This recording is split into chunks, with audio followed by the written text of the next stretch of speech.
Praise the Lord. మనం last వీడియోలో మన చూపులో ఉన్న శక్తి ఎంతో మనం తెలుసుకున్నాం. మన చూపు ఎంత ప్రభావితమైందో, మన చూపు ద్వారా మనం ఎలా పొందుకుంటామో, మన చూపు మన భవిష్యత్తుని ఏ రీతిగా నిర్మిస్తుందో, మన మార్గాలను ఏ రీతిగా నిర్దేశిస్తుందో మనం దాని గురించి తెలుసుకున్నాం. మరికొంత లోతునకు వెళ్తూ ఈరోజు చూపు గురించి బైబిల్లో నుండి ధ్యానిద్దాం. ప్రార్థనతో ముందుకెళ్దాం. స్తోత్రం దేవా సర్వోన్నతుడ, నేటి ఈ వాక్య భాగం ద్వారా మీరేమో అందరితో మాట్లాడి బలపరచమని యేసు నామములో ప్రార్థించిన మీ అడిగి పొందుకొని ఉన్నామా పరమ తండ్రి, ఆమేన్. హల్లెలూయా. మన చూపు ఎంత శక్తివంతమైందో మనం తెలుసుకున్నాం. చూపులో అంత శక్తి ఉందా అనే ప్రశ్న ఇంకా మీలో ఉన్నట్లయితే ఈరోజు వాక్యంలో నుండి కొన్ని వాక్యాలను మనం తెలుసుకుందాం. మనం ఏదైతే చూస్తామో, ఏదైతే వింటామో అది మన హృదయ లోతుల్లోనికి వెళ్తుంది, మన మనసులో చిత్రీకరించబడుతుంది. మనం చూసే ప్రతీదీ కూడా మనం ఏ రీతిగా చూస్తున్నామో అదే రీతిగా మన మైండ్లో ఫిక్స్ అయిపోతుంది, ప్రింట్ అయిపోతుంది. మరలా ఏదైనా సిచ్యువేషన్ వచ్చినప్పుడు అది మన కళ్ళ ముందు ఇలా మరలా అదే సీన్ రివైజ్ అవుతూ ఉంటుంది కదా. చాలామందికి అనుభవం ఉంటుంది. ఇప్పుడే నా కళ్ళ ముందు జరుగుతున్నట్టుగా ఉంది, అప్పుడు చూశాను కానీ ఇప్పుడు చూస్తున్నట్టుగానే నా కళ్ళ ముందు ఉంది అని అంటూ ఉంటారు చాలామంది. అవును, మనం చూసే ప్రతి చిత్రము కూడా మన మనసులో, మన హృదయంలో చిత్రీకరించబడుతుంది. ప్రతీది కూడా ముద్రించబడుతుంది. ఈరోజు మనం వీడియోస్ చూస్తూ అనవసరంగా సమయం వేస్ట్ చేస్తూ ఉంటాం కదా. ఏముందిలే అనుకుంటూ చూస్తూ ఉంటాం, కానీ మనం చూసే ప్రతీది కూడా మన మైండ్లో ముద్రించబడుతుంది, చిత్రీకరించబడుతుంది. అలా మన జ్ఞానం కొంత దొంగిలించబడుతుందన్నమాట. చాలాసార్లు పిల్లలను చూడండి, వారు ఏదైనా చూస్తే అది కావాలి కావాలి కావాలని ఇచ్చేంత వరకు పట్టుపట్టి ఏడుస్తూనే ఉంటారు కదా. ఏదైనా చాక్లెట్ కానీ ఐస్ క్రీమ్ కానీ వారు చూస్తే వారికి అది నచ్చింది అనుకోండి, చూడడం ద్వారా వారికి అది తినాలనిపిస్తుంది.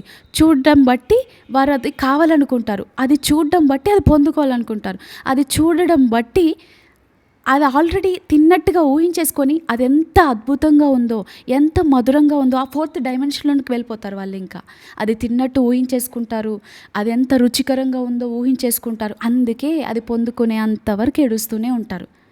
అదంత టేస్టీగా వాళ్ళు ఆల్రెడీ ఊహించేసుకున్నారు కాబట్టి అది పొందుకోవాలి, అది తినాలి, అనుభవించాలి, శారీరకంగా కూడా దాన్ని పొందుకోవాలని వారు ఆరాటపడుతూ ఉంటారు. ఈరోజు మనం కూడా అంతే, ఏదైతే చూస్తామో అది కావాలనుకుంటాం. ఫర్ ఎగ్జాంపుల్, మనం బైక్ మీద కానీ, కార్లో కానీ, జర్నీలో కానీ, బయట రోడ్డు పైన వెళ్తున్నప్పుడు అక్కడ ఒక చోట బిర్యానీ కనబడ్డదనుకోండి, అంతే, అది తినాలన్న మనకు మనసు కలిగితే చాలు, అది చూసిన వెంటనే మనకు ఆశ పుడుతుంది, అది చూసిన వెంటనే తినాలని అనిపిస్తుంది.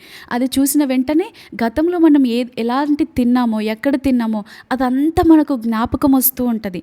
దాని టేస్ట్, దాని రంగు, దాని రుచి, ఆ ప్లేట్, ఆ హోటల్ అంతా గుర్తుకొస్తూ ఉంటుంది. అంత ఉంది శక్తి మన చూపులో. బైబిల్లో నుంచి మనం చూసినట్లయితే ఆదాము అవ్వలు దేవుని కృప నుండి ఎందుకు దూరం అయిపోయారో తెలుసా? దేవుని అంతగా ఆత్మీయతలో వారు పతనమైపోవడానికి, దేవునికి దూరం అయిపోవడానికి, ఆ యొక్క మంచి ప్లేస్లో నుండి వారు బయటికి తరమవేయబడడానికి కారణం ఏంటో తెలుసా? వారి చూపే. ఎలాగో వాక్యంలో చూద్దామా? దేవుడు తినవద్దన్న పండుని వారు తినలేదు. అప్పటి వరకు అది జస్ట్ చూశారు, వదిలేశారు. ఇంకా దాని వైపు చూడలేదు, ఇంకా దాన్ని తినాలనిపించలేదు, దాని దగ్గరికి వెళ్ళలేదు ఎప్పుడు. కానీ ఎప్పుడైతే ఆ అవ్వ దగ్గరికి సర్పం వచ్చి ఈ వృక్షఫలాన్ని ఇలా వచ్చి చూచినంత మాత్రాన ఏ హాని జరగదు, ఏమవుతుందిలే అనుకొని హవ్వ వెంటనే అపవాది చెప్పిన వెంటనే ఆమె కూడా అక్కడికి వెళ్ళి దాన్ని చూడడం ప్రారంభిస్తుంది.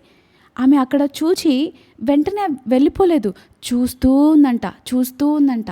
అలా చూస్తూ నిలబడిపోవడంతో దానిపైన ఆశ పుడుతుంది, అది తినాలనిపిస్తుంది. దాని రుచి, దాని రంగు చూడండి. వాక్యంలో ఎలా ఉంటుందంటే ఆదికాండం 3వ అధ్యాయం 6వ వచనంలో ఇలా ఉంటుంది: స్త్రీ ఆ వృక్షము ఆహారమునకు మంచిదియు కన్నులకు ఇంపుగా మనోహరంగా ఉండడం చూసినప్పుడు దాని ఫలాన్ని తినాలనుకుంటుంది. చూచిన వెంటనే తినాలనుకుంటుంది, అనుకున్న వెంటనే తీసుకొని తింటుంది. తను తినడం మాత్రమే కాదు, తన భర్తకు కూడా ఇస్తుంది. అలా వాళ్ళు పతనమైపోతారు. అది చూసిన వెంటనే తనకు తినాలన్న మనసు ప్రేరేపిస్తుంది. అప్పటి వరకు అక్కడే తిరుగుతున్నారు, అది రోజు చూస్తూ ఉన్నారు, కానీ ఎప్పుడు తినాలనిపించలేదు. కానీ ఎప్పుడైతే ఆ యొక్క 4th డైమెన్షన్లోనికి చూశారో, అది పరిశీలించి చూసినప్పుడు అది తినాలన్న మనసు పుట్టింది. ఆమెలో ప్రేరేపణ కలిగింది. ఆమె కన్నులకు ఇంపుగా అనిపించింది. ఆమె అప్పటి వరకు రోజు చూస్తుంది కదా, కానీ ఇప్పుడెందుకు ఆ కన్నులకి ఇంపుగా అనిపించింది, రుచికరంగా అనిపించింది, మధురంగా అనిపించింది, మనోహరంగా అనిపించింది? ఎందుకంటే ఆమె సహజమైన నేత్రాలతో చూడలేదు ఇప్పుడు. ఆ ఫోర్త్ డైమెన్షన్‌లోనికి చూసింది. అది తింటే ఎలా ఉంటది? తింటే ఎలాంటి జ్ఞానం వస్తది? తింటే నేను దేవునిలాగా అయిపోతాను అని ఆ డైమెన్షన్‌లోనికి ఆమె ఊహించేసుకుంది. కాబట్టి ఆ ఊహా లోకంలో ఉంది కాబట్టి ఆమెకది మనోహరంగా అనిపించింది. వెంటనే అది తీసుకొని తినడం జరిగింది. మన చూపు మన చిత్రాల్లోనికి నడిపిస్తది. మన ఊహల్లోనికి నడిపిస్తది. మన చూపు మనల్ని ఆకర్షింపబడేటట్లు చేస్తది. చూపు ఎంత శక్తివంతమైనదో మీకు ఇంకా అర్థం కాకపోయినట్లయితే నేను ఇంకో మాట చూపించాలని ఆశపడుతున్నాను. చూచుట అనేది ఎంత ప్రాముఖ్యం కాకపోయినట్లయితే దేవుడు లోతు భార్యకి ఎందుకంత శాపగ్రస్తమైన తీర్పునిచ్చాడు? జస్ట్ ఆమె వెనక్కి తిరిగి చూసింది అంతే కదా. ఆ చూసిన వెంటనే ఎందుకంత ఉప్పు స్తంభంలాగా మారిపోయింది? చూసారా చూపు ఎంత ప్రభావితమైనదో? ఆమె సహజమైన నేత్రాలతో చూడలేదక్కడ. చూడండి, ఆదికాండం 19వ అధ్యాయం 17వ వచనంలో బైబిల్ ఇలా సెలవిస్తుంది. నీ ప్రాణం దక్కించుకొనున్నట్లు పారిపోము, వెనుతిరిగి చూడకుము. అక్కడ అదే అధ్యాయంలో మనం కొంచెం ముందుకొచ్చి 26వ వచనం చదివినట్లయితే లోతు భార్య వెనుకకు చూచి ఉప్పు స్తంభం అయినట్లు మనం చూస్తున్నాం అక్కడ. జస్ట్ ఆమె వెనక్కి తిరిగి చూసిన వెంటనే ఉప్పు స్తంభంగా మార్చబడింది. ఎంత విషాదకరమైన తీర్పు కదా! ఎంత భయంకరమైన శిక్ష అది! అబ్బా! దేవుడు ఎందుకు ఇలాంటి పెద్ద శిక్షను వేశాడు? జస్ట్ తిరిగి చూసింది కదా! దేవుడు ప్రేమామయుడు కదా, కరుణామయుడు కదా, కరుణించొచ్చు కదా, మరో అవకాశం ఇవ్వచ్చు కదా అని మనం అనుకుంటూ ఉంటాం. దేవుడు చాలా అన్యాయంగా తీర్పు తీర్చాడు, ఇంత చిన్నదానికి ఇంత పెద్ద శిక్షణ అని మనం అనుకుంటూ ఉంటాము. కానీ ఆమె చూసింది సహజమైన నేత్రాలతో కాదు. దాన్ని బట్టి దేవుడు తీర్పు తీర్చాడు అక్కడ. మన నేత్రాలతో ఆ స్తంభం వైపు చూస్తే, దేవుడు తీర్చిన తీర్పు వైపు చూస్తే మనకు బాధగా అనిపిస్తూ ఉండవచ్చు. దేవుడు అన్యాయస్తుడిగా మనకు అనిపిస్తూ ఉండవచ్చు. కానీ దేవుడు ఆమె చూసిన జస్ట్ సహజమైన నేత్రాలను బట్టి తీర్పు తీర్చలేదు. కానీ ఆమె చూసిన ఆ ఫోర్త్ డైమెన్షన్లోనికి చూసింది. ఆమె గత జీవితం పైకి ఆమె ఆశలు వెళ్ళాయి. ఆమె గతంలో ఉన్నటువంటి ఊహలను ఆమె ఊహించుకుంటూ ఉంది. ఆమె అందుకు వెనక్కి తిరిగి చూసిన వెంటనే ఆమెలో ఆశ పుడుతుంది, వెనక్కి తిరిగి చూడాలి అని. ఎందుకంటే ఆమె సహజమైన నేత్రాలతో చూడలేదు అక్కడ. అందుకే అలాంటి శిక్షణ ఆమె అనుభవించింది. ఈ చూపులో ఉన్న శక్తి ఎంత ప్రభావితమైనదో మీకు తెలియజేస్తున్న ఈ క్రమంలో ఇదే ఆదికాండంలో 13వ అధ్యాయం 14-15 వచనంలో మరో మాట చూపించాలని నేను ఆశపడుతున్నాను. లోతు అబ్రహామును విడిచిపోయిన తర్వాత యెహోవా ఇలా అంటాడు. దేవుడు ఇలా సెలవిస్తాడు, ఇదిగో నీ కనులెత్తి నీవు ఉన్న చోట నుండి ఉత్తరపు తట్టు, దక్షిణపు తట్టు, తూర్పు తట్టు, పడమర తట్టును చూడుము. ఎందుకంటే నువ్వెంతవరకు చూస్తావో ఆ దేశం అంతటిని నీకు నీ సంతానమునకు సదాకాలము స్వాస్థ్యంగా ఇస్తానని దేవుడు అక్కడ సెలవిస్తూ ఉన్నాడు. అయితే దేవుడు ఇక్కడ, ఓ అబ్రహామా నీవు అడుగు, నువ్వు ఎంతవరకు అడుగుతావో అంతవరకు నేను నీకు ఇస్తాను, నువ్వు అడిగే కానాని దేశాన్ని నీకు ఇస్తాను అని దేవుడు ఇక్కడ చెప్పలేదు. ఏమన్నాడో తెలుసా?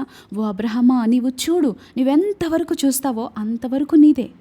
దేవుడు అతనితో తన స్థలంలోనే నిలబడి ఉత్తరంగాను, దక్షిణంగాను, తూర్పు దిక్కుకు, పడమర దిక్కుకు చూడమన్నారు.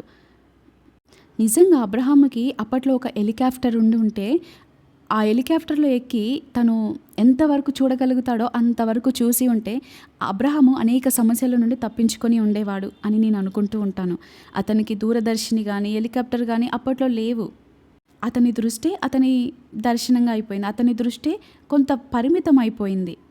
ఇక్కడ ఎంతవరకు చూశాడో అబ్రహాము అంతవరకు పొందుకున్నాడు. మనం చూడడమే మనం పొందుకోవడం. ఎంతవరకు చూస్తే అంతవరకు పొందుకుంటాం. ఈరోజు మీ జీవితాన్ని మీరు ఏ రీతిగా చూసుకుంటున్నారు? ఎక్కడ చూసుకుంటున్నారు? లోతుల్లో చూసుకుంటున్నారా? కొండల్లో చూసుకుంటున్నారా? మిద్దెల మీద చూసుకుంటున్నారా? పర్వతాల మీద, శిఖరాల మీద చూసుకుంటున్నారా? లేదు నా జీవితం ఇంతే, లేదు నా పరిస్థితి ఇంతే, ఈ అప్పుల్లోనే నా జీవితం, ఈ పేదరికంలోనే నా జీవితం అని మిమ్మల్ని అక్కడే చూసుకుంటున్నారా? అయితే అక్కడే ఉంటారు. అబ్రహాము అతను ఎంతవరకు చూడగలుగుతాడో అంతవరకు చూశాడు. చూసి అక్కడే విడిచిపెట్టలేదు. అతడు తన పడక మీదకి వెళ్ళి పడుకొని నిద్రపోయే సమయంలో మరలా దాన్ని అంతటిని గుర్తు చేసుకుంటున్నాడు. అదే అతని కలగా, అతని దర్శనంగా వస్తూ ఉంటుంది. దీన్ని ఫోర్త్ డైమెన్షన్ అంటారు. అతడు ఫోర్త్ డైమెన్షన్లోనికి ఎంత దూరం అయితే చూశాడో అదంతా తను, తన బిడ్డలు, తన తరతరాలు పొందుకోగలిగారు. చూపులో ఉన్న శక్తిని గురించి మరొక భాగం మీకు చూపించాలని ఆశపడుతున్నాను. ఇదే ఆదికాండం గ్రంథంలో 30వ అధ్యాయంలో అక్కడ యాకోబు చీనారు జంగిసాలు 30వ అధ్యాయం 37వ వచనంలో యాకోబు చీనారు జంగిసాలు అను చెట్ల చువ్వలను తీసుకొని ఆ చువ్వలలో తెల్ల చారలు కనబడునట్లు అక్కడక్కడ వాటి తొక్కలు ఒలచి మందలు నీళ్లు త్రాగ వచ్చినప్పుడు అవి చూలు కట్టుటకు అతడు తాను ఒలిచిన చువ్వలను మందలు త్రాగుటకు వచ్చు కాలువలలోను నీళ్ళ గాళ్ళలోను వాటి ఎదుట పెట్టగా మందలు ఆ చువ్వల ఎదుట చూలు కట్టి చారలైనను పొడలైనను మచ్చలైనను గల పిల్లలను ఈనెను. చూసారా, మనం గర్భవతులుగా ఉన్న స్త్రీలకు చెప్తూ ఉంటాం, ఇటువంటి ఫొటోస్ పెట్టుకోండి, ఇటువంటి పిక్చర్స్ని చూడండి, అలా ఆ బేబీస్ని చూస్తే మీకు కూడా అలాంటి బేబీస్ పుడతారు అని చాలామంది సలహాలు ఇస్తూ ఉంటారు. అది ఎంత వాస్తవమో నాకు తెలియదు, కానీ ఆదికాండంలో యాకోబు చేసింది మాత్రం ఎంత వాస్తవమో దేవుడు బైబిల్ గ్రంథంలో లిఖించాడు. యాకోబు ఎప్పుడైతే ఆ చీనారు జంగి సాలుని తీసుకొచ్చి ఆ తొక్కలను ఒలిచి పెట్టినప్పుడు ఆ నీటి కాలువలలో ఆ యొక్క షేడ్, ఆ నీడ పడినప్పుడు అది చూస్తూ ఉండగా ఆ గర్భవతులుగా ఉన్నటువంటి ఆ యొక్క మందలు అవే పిల్లలను ఈనినట్టుగా మనం చూస్తూ ఉన్నాం. చూసారా, చూపులో ఉన్న శక్తి యాకోబుకి దేవుడు దర్శనం ద్వారా చూపించాడు. యాకోబే స్వయంగా అంటాడు, దేవుడు నన్ను దర్శించి ఇలా చేయమన్నాడు కాబట్టి అని దేవుని వాక్యంలో ఉంటుంది. చాలామంది అనుకుంటారు యాకోబు మోసగించాడు, మామను మోసగించి ఇలాంటి పనులు చేశాడు అని. కాదు, దేవుడు దర్శనంలో చూపించాడు యాకోబుకి. చూసారా, ఇక్కడ యాకోబు చేసిన పనిని బట్టి మనం చూడవచ్చు చూపులో ఎంత శక్తి ఉందో. మనం ఏదైతే చూస్తామో అది పొందుకుంటాం. మనం ఇందాక మాట్లాడుకున్నాం కదా, చూడడమే పొందుకోవడం, చూడడమే తినడం, చూడడమే అనుభవించడం, చూడడమే ఇంకా అది చూసామంటే అది మనకు కావాలని అనిపిస్తుంది చాలాసార్లు.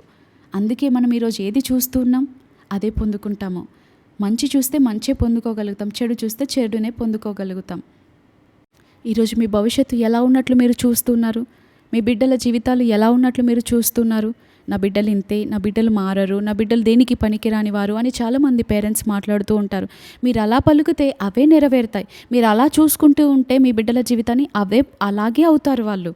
మీ బిడ్డల జీవితాన్ని మీరు ఉన్నతంగా చూసుకోవాలి, మీ భవిష్యత్తుని మీరు ఉన్నతంగా చూసుకోవాలి.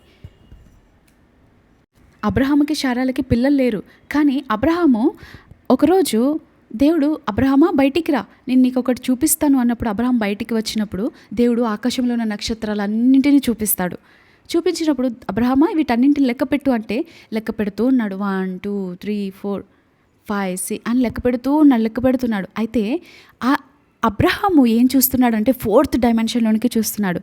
అక్కడ అబ్రహాము చూసేది నక్షత్రాలని కాదు, ఆ రంగురంగులు గల మిలుకుమంటున్న ఆ మెరుస్తున్నటువంటి ఆ చీకటిలో మెరుస్తున్నటువంటి నక్షత్రాలను కాదు, అబ్రహాము 4th డైమెన్షన్లోనికి చూస్తున్నాడు, తన ఊహాలోకంలోనికి చూస్తున్నాడు.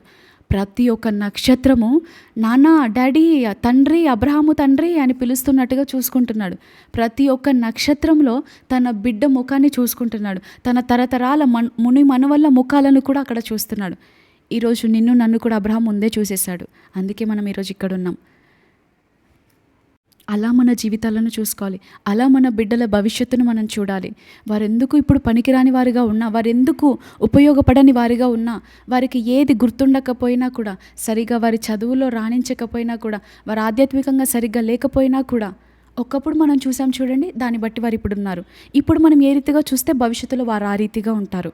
మన భవిష్యత్తు అయినా అంతే, మన జీవితమైనా అంతే, మన పరిస్థితులైనా అంతే. మనం ఎలా చూసుకుంటే దాన్ని పొందుకుంటాము. కాబట్టి దేవుడు మన పట్ల ఉన్నతమైన ప్రణాళిక కలిగి ఉన్నాడు.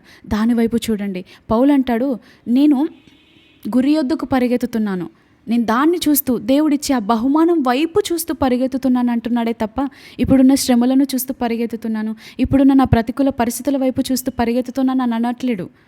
నాకు దేవుడు ఏ బహుమానం అయితే సిద్ధపరిచి ఉంచాడో ఆ బహుమానాన్ని చూస్తూ నేను గురి యొద్దకు పరిగెత్తుతున్నాను అని అంటున్నాడు. ఈరోజు మనం గురి పెట్టుకోవాలి. ఇదిగో, ఇది నేను ఈ సంవత్సరంలో ఇది సాధించాలి, ఈ నెలలో ఇది సాధించాలి. ఈ యొక్క సంవత్సరపు అంతంలోనికి వచ్చాం. ఇప్పటి వరకు మనం ఏది సాధించామో ఏది సాధించలేదో అదంతా మనం భవిష్యత్తులో ఏది సాధించాలో ఒక గురి పెట్టుకుందాం. గతంలో ఇప్పటి వరకు మీరు ఏది సాధించని వారిగా, చేతకాని వారిగా, అన్నీ కోల్పోయిన వారిగా, నిరుత్సాహంలో, నిరీక్షణ లేని వారిగా ఉన్నారేమో, ఇది మొదలుకొని తిరిగి ప్రారంభించండి. ఒకప్పుడు అనేక మెట్లు ఎత్తుగా ఎక్కి ఇప్పుడు పడిపోయిన స్థితిలో ఉన్నారేమో. అయితే తిరిగి మరొకసారి ప్రారంభించండి. మరొకసారి ఒక గురి పెట్టుకొని ఒక్కొక్క మెట్టు ఎక్కండి. మనం చాలాసార్లు చేసే పొరపాటు ఏంటో తెలుసా? ఎక్కడి నుండైతే పడిపోయామో అక్కడికి ఒకే రోజులో ఎక్కాలనుకుంటాం. ఒకే రాత్రిలో ఎక్కాలనుకుంటాం. అందుకే మనలో నిరుత్సాహం ఏలుబడి చేస్తూ ఉంటుంది.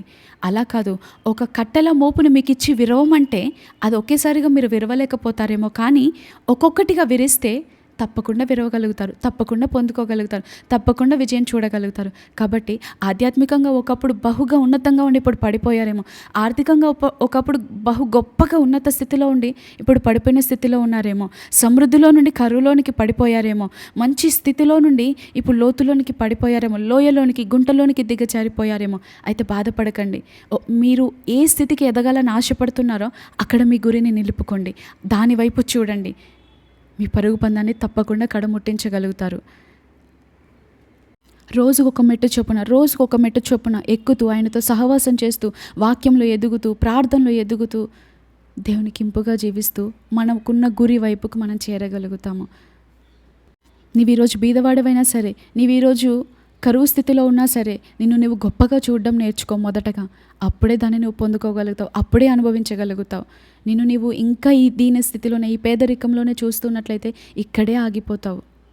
ఆయన వైపు చూస్తూ మన గురి యొద్దకు పరిగెత్తుదాం. దేవుని నామాన్ని గణపరుద్దాం. దేవుని సాక్షులుగా ఈ లోకంలో నిలుద్దాం. దేవుని కార్యాలను ఈ లోకమునకు చాటి చెప్దాం. అట్టి కృప భాగ్యం దేవుడు మనకు అనుగ్రహించి నడిపించునుగాక. Amen. Thank you all. Praise the lord.